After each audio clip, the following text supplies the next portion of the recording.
Oy, tagapakinig! Oy, magandang araw na naman sa inyo at welcome na naman sa bagong episode ng aming pagsasama. Ay, pagsasama talaga. Pagsasama, no?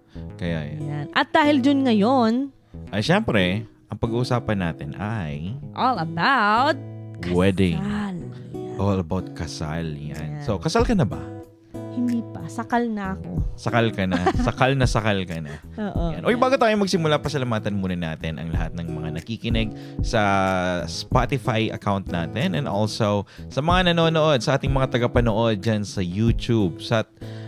Kung mga bago lang po kayo dito sa aming podcast, welcome na welcome po kayo. At sana makapag-iwan kayo ng mga comment base doon sa mga narinig nyo or maririnig nyo today. Yan. Or pwede din kayo maging letter sender namin ni Bon. Kung meron kayong gustong i-share na kwento na gusto nating pag-usapan or gusto nyong makakuha ng mga aral. Yan. And for today's episode, nais ko lang i-shout out si Miss Pam. Yan, isa po siyang American citizen. She don't understand what we're doing or what we're talking about. But yeah, this podcast is Sponsored by or brought to you by brought to you by a sponsor. No, not sponsored. Yan, shout out. Yan, we would It's like to for recognize you for supporting us. Yes. Even though you don't understand our project. So today, we come up with another episode which is na-experience natin. Yes.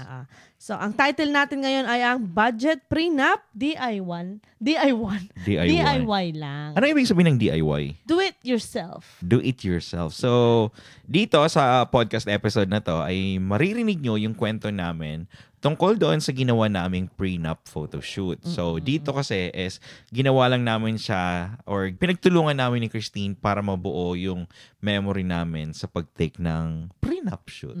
Prenup Pero ikaw, photos. in your wildest dream, kasi ikaw medyo medyo ma-imaginative ka eh. Yung parang yung imahinasyon mo talagang grabe. Na-imagine mo ba ang sarili mo na anong klaseng theme or anong klaseng photoshoot ba or prenup shoot ang gusto mo sana? Ako marami. Actually, sa akin marami. Kumbaga, I want to create a crazy photoshoot. Yung parang candid, na parang kuwela. Pero alam mo yun, yung talaga yung sumasalamin doon sa personality nating dalawa. So, halimbawa, pwede tayong magpicture ng, halimbawa, nasa beach. Diba? Or pwede tayong magpa-picture. So, nasa beach, di naka two-piece? Hindi. Nasa ilalim ko ng tubig eh. Or shokoy ka? Ikaw ang sirena, ako ang shokoy. Hindi naman.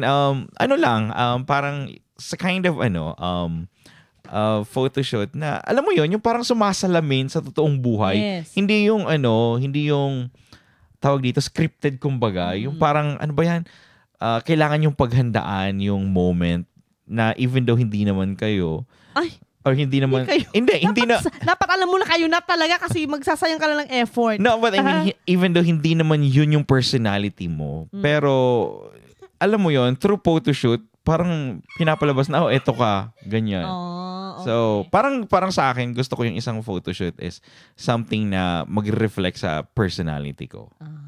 Ikaw, sa tingin mo? Ako, ang gusto ko sana is parang yung parang tawag nito, yung quick, tusok-tusok. Ganon. Oo, yung parang street food, kasi mahilig tayo sa food.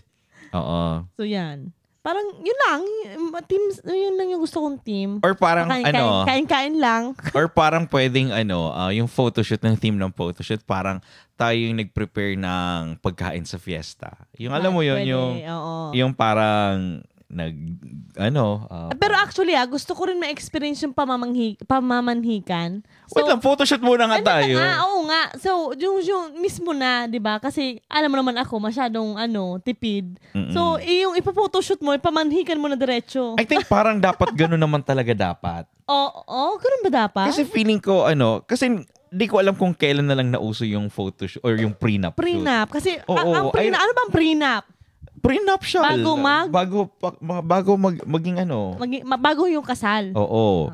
So, kasi I remember yung uncle ko, yung tito ko, yung mama ko, Wala man sila ganyan. Oo, wala silang mga prenup Sa shoot. mga photo album, di ba? Wala man. Meron lang yung pamamanhikan at saka yung kahit kasal yung pamamanhikan nga wala eh. Ay, wala rin. Walang picture yung pamamanhikan. Ang meron lang silang picture talagang yung kasal talaga mismo. Tapos mga talagang nakadetalye pa, no? Lahat. Oo. yung pagpasok, yung paglagay ng corsage, o yung paglagay. Di ko alam kung ano yung mga nila. Hindi ko rin alam masyado pa. Wala Kasi, tayo dyan. Or FYI, nag-prenup na po kami. Kinasal po kami, pero hindi po kami kinasal sa church. Ano pa lang kami? Sa judge. Sa judge pa lang kami. Civil wedding. Yeah. Ano ba yan? Oo. Let's be real. Ang prenup ngayon is very mahal. Let's see kasi magbabayad ka sa photographer. Magbabayad ka ng venue. Magbabayad ka ng makeup artist. And then yung damit mo pa. Yung damit mo pa. Oh. Sa inyong dalawa, di ba? And then sometimes you also have to think about the place that you're gonna go. Oo, may travel. Exactly. Tapos meron pa entrance exam. Entrance fee. Oo. May entrance fee pa. Ang iba ginagawa nila OFW. Overseas. Ginagawa nila overseas. Oh my God, yes. So, can you imagine binabayaran nila yung photographer? Kasi minsan may mga travel couple. Pa, diba? Visa and everything. May mga couple kasi na may particular silang photographer na gustong kumuha ng kanilang moment. Yeah. So, syempre, natin dito si Zena Baraki. Oo. Tapos si Ray Parks, diba? Congratulations. Sorry, hindi kami nakapunta ni Bon kasi ang layo kasi talaga namin. So, I'm so sorry. Sana maintindihan mo. Hindi naman tayo kilala na. Pero as in talagang one of the talk of in social media si Zenab saka si Ray Parks. Talagang mapapasana all ka na lang talaga sa prenup niya and sa kasal niya. Anong prenup? Who does it? Anong prenup picture nila? Yung black and white, na sila, pero yung prenup nila, yung parang kasalan natin.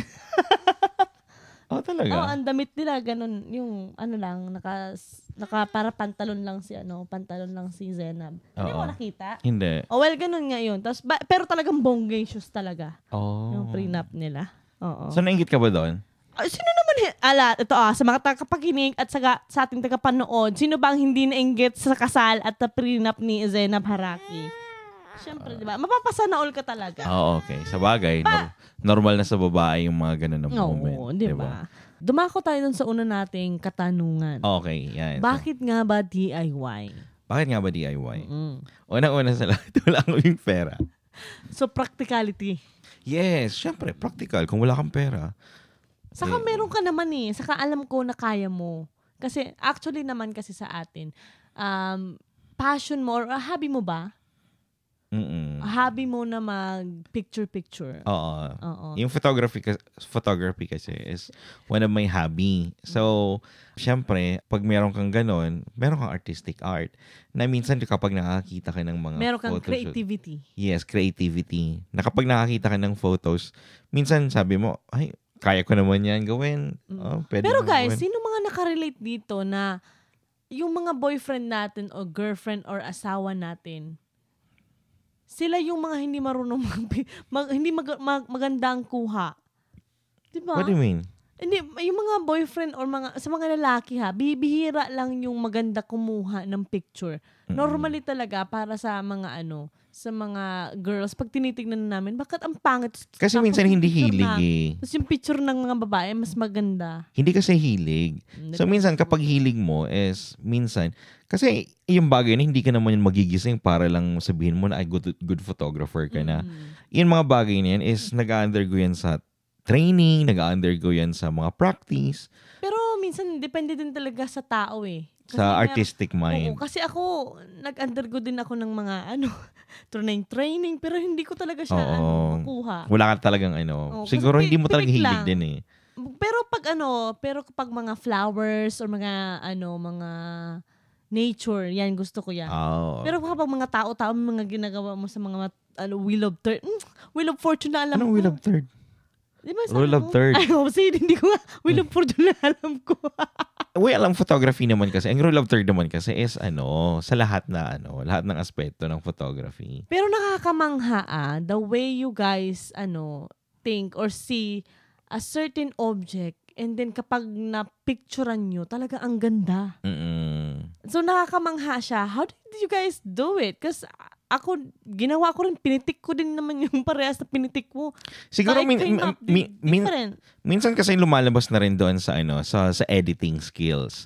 Kasi minsan may mga picture talaga na lumalabas talaga na pangit. Tulad dito sa atin is nung una, pag tiningnan mo siya, yung result, hindi talaga maganda.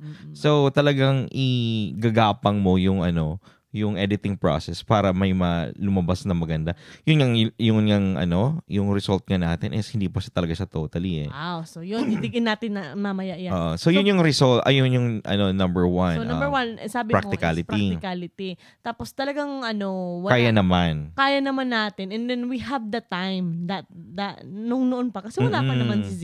May time tayo para gawin yung yung mga vlogging, tapos yung mga pag-edit mo nga. Yes. And then tapos yun, siguro wala rin tayong kapera-pera talaga na, hindi naman sa wala kapera-pera, meron siguro, but we choose not to pay a certain people to do our prenup. Kasi mas gusto mo nga, di ba, mga karakandid or whatever. Oo. Tapos, gusto mas magaling personal Oo, saka mas makakaano ka, mas makakapag gawa ka ng isang team mo or kung ano yung gusto mo kaysa yung magsasabi ka dun sa professional photographer. Sa professional photographer. Saka minsan, ang isang hassle lang kasi doon or isang hindrances lang doon para mailabas yung personality ng tao.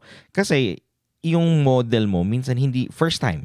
Siyempre mahihiya ka. Mahihiya ka. Oo, hindi mo alam kung paano mag-posing or whatsoever. Kaya minsan, lumalabas na rin yung well, depende na kasi. Mamaya pag-uusapan natin yan. Pero sabi nga nila, mas maganda daw makikita mo daw ang kagandahan ng isang picture, lalong-lalo na kapag sa couple, kapag hindi ka daw magsabi ng cheese or yung hindi mo daw inuutusan mag-smile. Mas nakikita mo yung genuinity ng isang picture. Yun yung magiging tip natin mamaya. Tapos yun. So ano pa yung dahilan? So DIY kasi swak sa natin, swak sa budget natin, and swak sa gamit na meron tayo. Okay, yes. Ano pa ba? Yun lang. I think very lang talaga doon is the number one reason talaga doon is walang pera or kakulangan sa budget. Saka challenge natin yung sarili natin na talagang kasi di ba nagplano din naman tayo kasi gusto ko talaga maging practical lahat. Kasi yung sa susunod nating episode, yung wedding natin, sasabihin din natin i-share din namin kung paano namin pinlano yung wedding. Yan. Yun. So, yun yung bakit DIY. Okay. Pangalawa, ano naman yung mga ginamit natin? Okay. Dahil sa ginamit namin, gumamit lang kami ng yung Fujifilm X-T20 na nung unang lapag ko dito sa Amerika. Sabi ko, gusto kong bumili ulit ng camera. Yung parang gusto kong Fujifilm kasi medyo matagal. Yung hindi naman talaga siya very professional. Ano lang naman siya parang entry level lang siya na camera. So, yun yung ginamit namin. And then another one is... So guys, kung may mga entry level kayo na mga DSLR ba ang tawag doon? Oo. DSLR or camera or kahit cellphone. Kung high quality din naman. Oo. Diba? So, yun na yun gamitin nyo para at least mag-come up kayo ng magandang quality ng picture. Sabi nga ni Bon, diba? Yung mamaya, yung mga tip natin, sasabihin natin dyan. So, yun. Kung meron... Oo. Go ahead. Yung lens nga ang ginamit ko doon is yung vintage pa na lens ng Pentax. Siya, anong tawag dito? May tawag siya doon Hindi siya electronic, mechanical, hindi. Nasa dulo ng aking dila Patingin ang dila mo. Hindi ko makita. So lang siya, manual na na lens yung ginamit ko doon. So talagang sa focusing medyo mahirap. Oo, kaya yan. So guys, kapag hindi talaga rin kayo marunong mag-picture or wala, lalo na kailangan nyo ng matinding patience. Kasi sa akin, mag-aaway kayo as a couple. Kasi minsan, yung ano mo, partner mo is siyempre magkukulikot pa yan dyan sa marami pa siyang gagawin na mga highlight, shadow, exposure, whatsoever. Ako naman, hindi ko naiintindihan yun. Sabi ko, ano ba yan? Tagal? Oo nga, kapag wala kang naiintindihan, tumahimik ka na lang. Ganon yung nangyari sa amin So parang merong pang nakainis lang kasi. Kasi hindi ko naiintindihan. Meron palang gano'n. Oo, hindi ka naman kasi professional. Di sana, kung alam ko lang na gano'n ang mangyari, kumuha na lang kami ng kumuha na lang kami ng professional na photographer kaysa mag-away kami. Kasi minsan, alam mo naman, may mga tao kasi talaga na mainitin ng ulo na alam mo yon. And then that time is medyo mainit pa yung panahon. Mainit talaga, 100 and something degree. Oo, kasi around May yon dito sa Arizona. Sobrang init na yon ng tanghali. Alam mo yon, yung nagpipicture ka, pawis na pawis ka. So, pero siguro, na lang, kapag aalis kayo, make sure guys, yung camera nyo or yung picture nyo or yung cellphone nyo is ready na, naka-ready na. Pero, hindi mo naman masasabi yun Hindi lang nga, wait lang nga. Oo. Ganito siya. Naiinis lang kasi ako Siguro nga, habaan nyo na lang yung pasensya nyo guys. Kasi nga, siyempre kapag, ito, sa DIY talagang kailangan nyo ng mahabang pasensya. Kasi lalong-lalo na sa camera, especially entry level pa yung ginagamit ni Bon and manual pa. So, kailangan niya talagang kalikutin muna bago siya mag-click or magkuha ng picture. Kasi talagang, as in, ang dami mong kailangan gawin sa camera bago ka maka-come up ng magandang picture. Kasi meron pa siyang tinatawag na raw and whatsoever. Tapos yung pangalawa is tripod. Tripod. Yan yung pinaka-importanting gamit also na number 2 sa camera. Saka ang pinaka-importante dyan is yung remote. Yung remote ng camera. Kasi may mga camera ngayon nowadays na pwede kang gumamit ng app. So, makikita mo sa app mismo kung ano nga ba yung itsura nyo, ano nga ba yung datingan ng mga posing nyo. So, from there, makikita mo na yung magiging output nyo. Pero doon sa mga halimbawa ginagamit mo yung mga lumang camera, pwede kang gumamit ng remote. Pero syempre, di ba, sa makabagong panahon, we're using newest high-tech and newest technology. So, i-take advantage nyo na. Can you imagine noon, di ba? Oo, kung noon siguro. Lagyan mo dyan yung camera mo. Tapos, magsasayang ka ng film. Kasi kailangan mong mag-run para lang makapunta dun sa spot. Hindi, may na rin. May timer na rin ng panahon. Saka may remote na rin ng panahon. Oo, so... Kasi ngayon, nowadays, di ba, meron na siya. Yung camera mismo is may remote na yung parang maliit lang na remote. Pero ngayon, pwede mo nang i-connect sa phone mo yung camera mo. So, you guys can see what's going on sa camera and you guys can see kung okay na ba yung yung posing nyo or yung kung nasa middle ba kayo or sa gilid, di ba? Ano bang apps yung ginamit mo? Ang ginamit ko yung yung apps ng Fujifilm. Diretso na siya. Diretso na siya. And then, ang pinakamaganda lang kasi dito nowadays, gusto ko lang i-share sa inyo, kasi may mga may mga monitor screen. So, dun sa monitor screen, even though malayo kayo, pwede yung or even though, alam mo yun, yung nakatalikod yung camera mo or nakafocus lang sa'yo, pwede mo makita with additional screen. Kaya maraming vlogger ngayon Di ba yung mga vlogger na nakikita nila kung, okay ba yung camera ko? Okay ba yung ganito?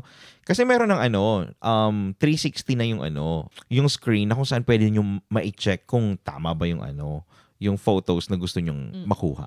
So, ang pwede mong i-advise sa kanila na camera na pwede nilang gawin or gamitin as entry level except sa Fujifilm? Marami. Depende kasi yun sa Sabihin natin number 1 na top choice mo of camera. Any camera naman, pwedeng you come up with with good photos. Sa akin, siguro mag-advance kayo doon sa mga mga high pixel na camera. Yun. And then pangalawa is mag-focus kayo doon sa full frame. So doon sa full frame na yun is you can create or you can take a good good high quality picture Tapos, maganda na yung kakalabasan nun.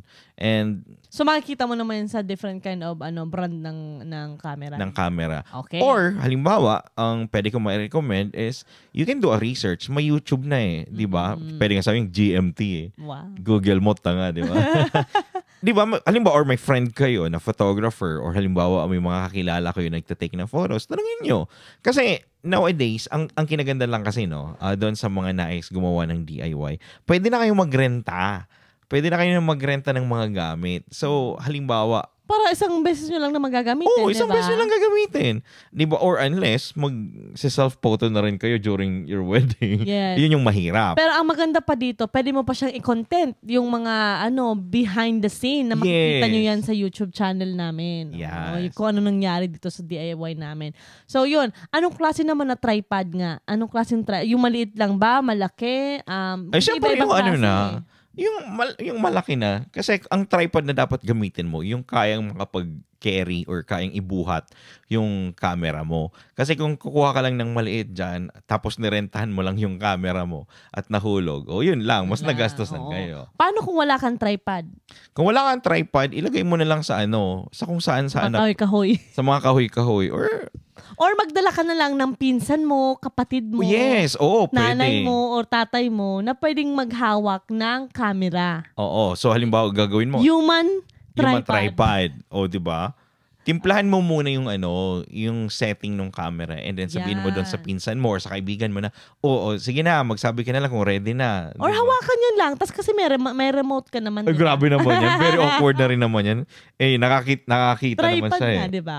Yan. Kasi pwede mong i-review eh. Yun ang kinaganda ngayon. Kasi yung camera back in the days, 36 shots. Yung 36 shots na yun, hindi mo pa makikita. Pikit-pikit ka pa doon, tapos may mga... Minsan, hindi mo alam kung nag-flash pala, pumikit ka. Pikit ka, diba?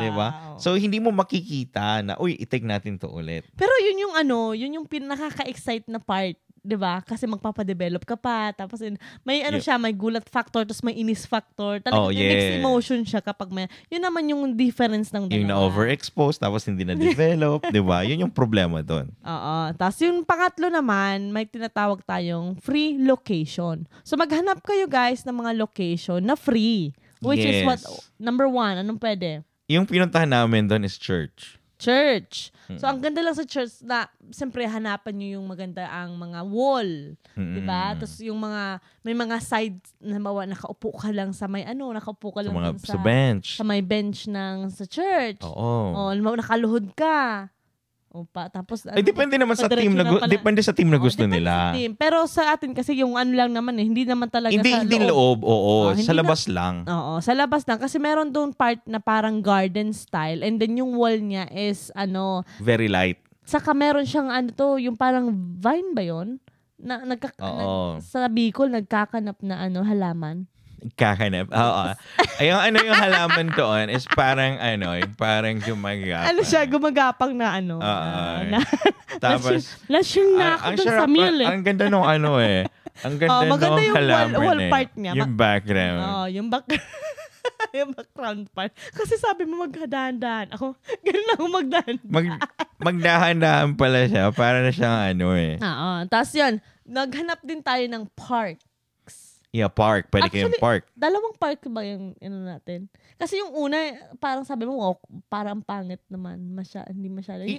Naghanap kami during that time. Hindi pa namin, so wag yung gawin yun ha, guys. Ang pangit lang kasi doon is during mismo the photoshoot kami naghanap ng lugar. Oo, on the spot. Pero nasa na tayo, meron na tayong thinking na park and church. Pero hindi pa namin alam kung saan. Oo. Yeah, which is bad. But wag niyong gagawin yun, guys. So, pwede kayong, kung halimbawa gagawin nyo kasi DIY, pwede kayong magpa-picture doon sa very memorable place ninyo. Yan. Yun yung maganda doon.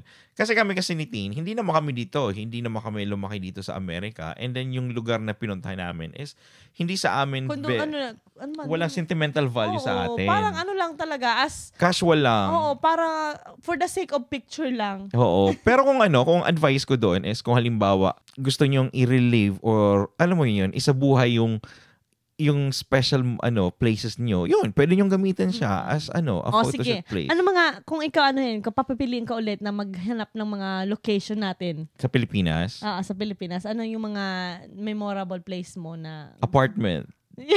Joke lang. ano tawag doon?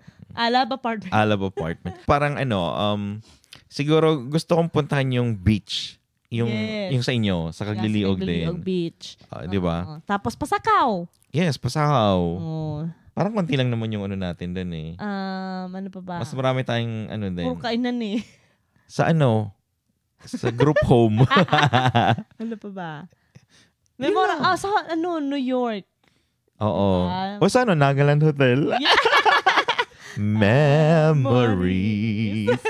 So yan, doon dapat maghanap kayo ng mga free lang para at least hindi na kayo maggastos ng mga pupuntahan nyo. Pero make sure, kasi madami naman na sa Pilipinas. Oo. Madami na actually ng mga, doon nga, yung Coliseum. Hindi. Saka minsan, minsan, kahit hindi mo naman kailangan ng magandang lugar eh. Kasi minsan sa picture, ang nakafocus naman yung tao. Yung mukha lang eh. Oo. Yan. Pero kung gusto nyo open field, mga open, sakahan. May nagtitreasure doon. Magtanim na rin kayo diretso, di ba? Oo. Yan. Garden, pwede doon sa sementeryo, Well, sabi ko nga sa inyo, depende rin sa personality nyo. Depende din sa pipilian nyo. Kasi kayong mag-partner mag-uusap eh. Hindi naman yung isa lang kagustuhan. Kung alam po, trip nyo sa Imburnal. Di ba papicture ko sa Imburnal? Di ba? Basta make sure na free. And make sure na masaya kayo doon sa lugar. Saka pala, maganda yung yung lighting. Yes, maganda yung lighting. Yun ang importante. And then pangalawa is, may golden hour na tinatawag kung gusto niyo yung sunset. Ang pangit lang kasi magpa-picture. Or pwede kayo magpa-picture na sunrise kung okay lang sa inyo yung bagong gising na effect. Ay. Oo. So, yung pang-apat natin kailangan, syempre kayong dalawa. Hindi pwedeng ako lang, hindi pwedeng ikaw lang. Oo. Dapat kayong dalawa yung nasa photos palagi. Or pwede naman. Wala kayong stylist, guys, ha? Kayo lahat yan. Kasi DIY nga. Pero kung magaling ka mag-edit ng photo, itong kinaganda, kung magaling ka mag-edit mag-photo, picturean mo muna siya. Tapos, wag mong galawin yung tripod, tapos picturean mo naman siya. And then, mo na lang. I-edit mo na lang. Sabay mo na. Oo. Diba? Pwedeng gawin yun. Sabi. Diba? Oo. Tapos, ang last one natin is ang creativity and the timing. Yes. Ano yun, Bon? Ano ang creativity? Natural light is everything daw. Oo. So, tulad nga sinasabi ko kanina is creativity. Lahat naman ng bagay or talagang papasok yung creativity. Tamang angle. Tamang angle, tamang yung golden hour na sabi mo. Oras. Bakit nga pala, bakit importante yung golden hour? Anong meron sa golden hour? Pwede bang hindi, silver hour lang? Ang golden hour kasi, sa mga hindi nakakaalam, para sa photography, yan yung oras na kung saan yung sun pababa na. So, around sabihin na natin kung sa Pilipinas, it's around 3. 3 to 4? 3 to 5, hanggang nandyan pa yung araw. Pa-sunset ba yan? Pa-sunset siya. Pero saan na yung sun? Yung sun niya is parang 45 degrees. Yun nga kasi, is ang explanation doon, parang yung reflection nung sun is nasa likod mo. Pwedeng mag-bounce sa lupa para hindi lumabas yung eye bag or hindi maging madilim yung ilalim ng mata mo. Kung halimbawa may tao kayo, kaya nga di bang iba, kahit tanghaling tapat, nakakapag-picture sila. Kasi meron silang mga reflectorized or meron silang mga flashes. So kung halimbawa magdi-DIY kayo at wala kayong mga gamit, golden hour. Kasi hindi kayo magkakaroon ng eye bag, tapos maganda pa yung magiging color tone niya na parang orangey na yellow na alam mo yun yung sunset na color. So yun yung isang pinakamaganda doon. And then pangalawa is that makakapagtipid kayo sa light and then very emotional. Yun. Anong mga outfit and posing tips ang gusto mo? Sa posing naman is ang mai-advise ko doon. Kasi doon sa pag-post, madali lang naman talaga kasi. Kasi sabi ko nung una is candid photo siya. So hindi mo kailangan mag-post, hindi mo magkaroon ng special movement para doon sa moment. Kasi pwede naman kayong mag-holding hands, picture. Pwede naman kayong halimbawa tinginan picture. Yeah. Diba? Nasa sa inyo na yan kung paano nyo gagamitin yung creativity. Pwede kayong magtawanan, picture. So pwedeng gawin yun. Or kung halimbawa gusto niya talaga ng something na mapagkukunan ng idea, merong social media or merong internet. Pwede kayong mag-check ng Pinterest. Pwede kayong mag-check ng Google. Marami. There's a lot of things na pwede nyo mapagkunan ng idea. Ayan. Tapos pangatlo, pwede din about sa outfit, guys, pwede ko yung mag-try ng mga casual look lang, yung ganyan, yung ano lang available sa closet nyo, yun yung gawin nyo. Yun yung gamitin or pwede nyo rin paghandaan. Depende rin sa magiging theme nyo or depende rin sa lugar na gusto nyo. Kasi yung bagay na yun, or yung ginagawa natin dito is, kailangan mo rin siyang pagplanuhan din. Even though na DIY siya, mas maganda yung pinagpaplanuhan mo. Para at least malalaman nyo yung mga possible na pwedeng mangyari during the shoot. Tapos, ang pang-apat natin, magkano ang nagastos natin? Kung hindi isasama yung camera, gas lang. Kasi wala kaming pinuntahan na park na merong entrance. Wala kaming lugar na pinuntahan na kung saan kailangan namin magbigay muna, mag-alay. Wala kami. 'Di ba? Wala kaming ganoon. Oo. Siguro kung nasa Pilipinas kayo, pamasahe lang. O yun nga, gas lang. Or pwede naman kayo maglakad or magbike. Madaming paraan. Or siguro ang magagastos nyo lang yung pang snack. Kung halimbawa kung magkukuha kayo ng third party, and kukuha kayo ng third wheel. Yun ang pinakamaganda doon. Kasi yung halimbawa, yung third wheel nyo, pwede nyo nang maisama. Yung closest friend nyo, pwede nyo nang isama during the photoshoot. Kasi, ang magagastos lang siguro ninyo dito, snacks. Snacks siguro. Diba? After. Sa damit. Kung talagang gusto nyong paghandaan yung mga, yung picture nyo or yung casual na damit mo, baka yun lang siguro okay, mga 20 pesos o 30 pesos. Depende sa inyo. Pero sa amin, in our part, wala masyado kaming ginastos. Ang ginastos lang talaga namin is yung panggas. Kasi nga, available na sa amin yung mga gamit na kailangan namin para doon sa DIY na sa prenup shoot namin. Kung kayo naman, kung halimbawa kayo gagawa, siguro ang magiging nyo na lang dito is kung magrerenta kayo ng camera. Yes. Pero kung may kaibigan kayo na may camera, DSLR camera, hiram nyo na lang. Oo. Doon mo matetest kung yung kaibigan mo is marunong magpahiram. For better and for worse. For better and for worse. Yun. You're my best friend. You're my best man, yo. Yeah. Pinahiram sa yung camera tapos walang SD card. Yun, kayo na lang bumili. Ikaw na bumili. Yun, SD card na lang yung bibili nyo. Diba? Para at least, diba, wala na kayong problemahin pagta-transfer. Okay. Last one. Why you guys should do a DIY prenup shoot? Ano sa tingin mo? Ikaw muna. Bakit? Ako sabi ko nga, practicality. And then, syempre, it will make you enjoy the moment. Parang rin siya core memory din siya Parang maite-treasure mo yung yung experience na to, yung oras na to, tapos banding nyo pa ng mag-asawa. And then DIY kasi makakapag-suggest ka or you gonna do whatever you want. Tapos pwede mo pang yung asawa mo. Mas gusto mo yung ganito, o pangit yung angle ko. So, madali mo siyang mako-communicate sa nagpipicture kasi hindi ka yung mahihiya, 'di ba?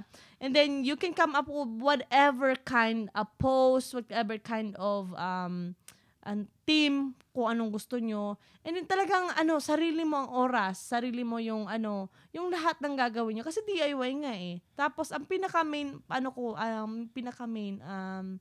siguro na core na nito na may bibigay ng DIY prenup shoot is yun nga, mas mas makakapagbanding kayo ng mag-asawa. Magiging mag-asawa pala kasi prenup pala. Prenup pa lang. Ako for me, isa sa pinakamagandang bagay or isa sa pinakamagandang rason kung bakit maganda mag-DIY. Kasi pwede nyo siyang ulitin. 'Di ba? Kung hindi kayo happy doon sa naging result, pwede nyo siyang ulitin without costing a lot. Kasi kung halimbawa mag-prenup kayo, tapos during your prenup photoshoot, hindi nyo nagustuhan, yun na yun. Binayaran nyo na yun. Hindi nyo na pwede siyang i-recreate. Diba? Exactly. Kasi oras ng professional photographer ang binayaran nyo doon. Wala nang ulit-ulit pa dito. Oo. Yan na yan. Yan na yan. And then also, another thing is that doon mo malalaman kung yung papakasalan mo, talagang siya na ba talaga? Kasi doon matitest yung patience. Yung pasensya nyo. Oo. Sa akin kasi no choice na ako So, Oo, di ba? And also another thing din naman kasi is, tulad ng sinabi mo kanina, yung parang bonding ninyo. It's a journey. Yeah, it's a journey. Yung photoshoot naman na yun, hindi naman yun for the sake na makita ng ibang tao eh. No, it's for you guys. Always think about this. It's not about the other people. It's about your happiness. It's about you. Oo, it's about you. So, siguro yung podcast episode na to ay hindi naman para mawala ng customer yung mga professional photographer. Iba pa rin kasi pag professional. Oo. Siyempre kung may budget ka, go ahead. Walang Yes. pumipigil sa'yo. Siyempre mas maganda pa rin naman talaga yung quality. And siyempre, hindi ka na ma-stress pa kasi meron na mag-edit para sa'yo and they will come up with all the things that you want, diba? Oo, and also another thing naman din is kung halimbawa sabihin na natin, nga, may budget nga kayo. Pero kung halimbawa, meron kayong pera na pwedeng yung pang photoshoot, baka pwedeng yung i-save yun on other stuff. Di ba? Na parang pwedeng yung panimulan kapag kayo naging mag-asawa na. Oo, diba?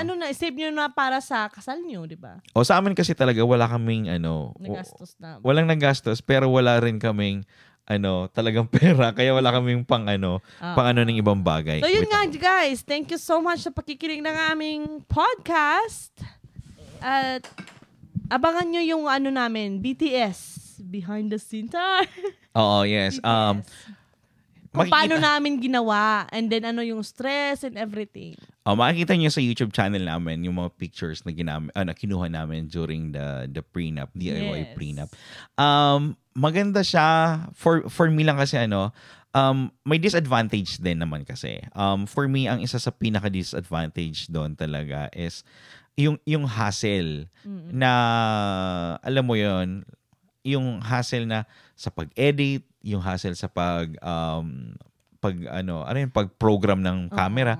Pero sabi ko nga sa inyo, it's your prenup, it's your photo shoot, it's your memory. Syempre, kung masaya ka doon, kaya nga magdi-DIY ka kasi gusto mo siyang gawin. Hindi ka magdi-DIY dahil kailangan. Ayaw. Disadvantage din siya kasi nakakapagod. So make sure may baon kayong pasensya, may baon kayong tubig, and then yun, dapat kayo, ready kayo sa gagawin nyo. Saka dapat sigurado na kayo na siya yung mapapangasawa mo. Yes, that's the one. that's the number one thing. So yun guys, so nais namin kayong pasalamatan for listening dito sa aming podcast at salamat sa pakikinig nyo hanggang dito sa pinakahuling natin oras ng ating episode despite of the crying baby. Tutulog. Ganun talaga guys. Ito yung reality ng ating buhay, pamilya. Okay, yan. So, yun, nais rin namin kayong imbitahan na panoorin ang aming mga YouTube episode. And also, i-follow kami sa Spotify at i-subscribe kami sa YouTube. Yan. And yes, kung nais nyo rin kaming i-follow on our social media, meron po kaming Facebook Instagram page and Facebook page. Yan. So, maraming salamat! Hanggang sa muli! Paalam. Bye-bye.